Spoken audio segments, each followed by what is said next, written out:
Hello again, viewers. I'm Paul Dvorak, editor of Wind Power Engineering Development magazine.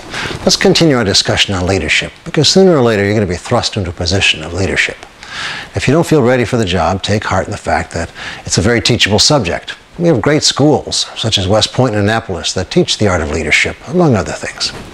And besides, you've been observing leaders all your life, so you have a good idea of what works and what does not.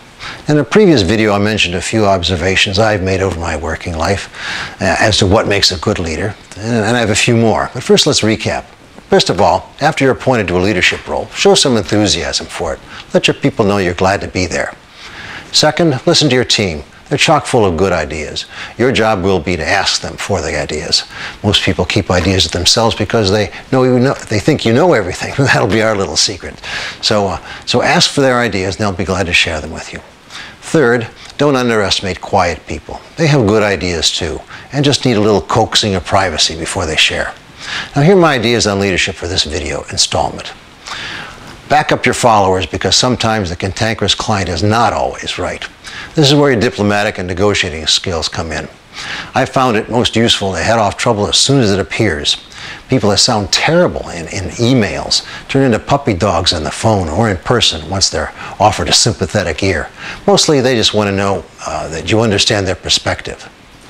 Item 5, let your team know what's going on and what you expect of them. Set clear group goals. You'll expect them to talk to you, so talk to them as well. Tell them how the department's doing and ask for their ideas on how it might do better.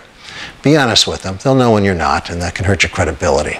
Sixth point, cultivate that peculiar genius. Most groups have one.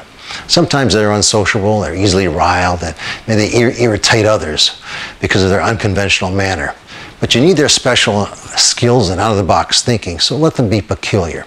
And lastly, this is most important, be nice to the gray hairs, and maybe a few of them will stick around after they turn 65, and you'll benefit from their experience. Now, we mentioned Stephen Covey in the last video. He's the author of 7 Habits of Highly Effective People, a book I'd recommend.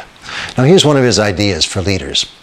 Build your team or your department or your company on the strength of your members, and their weaknesses become irrelevant. That's what I think. What do you think? Now make it a great day.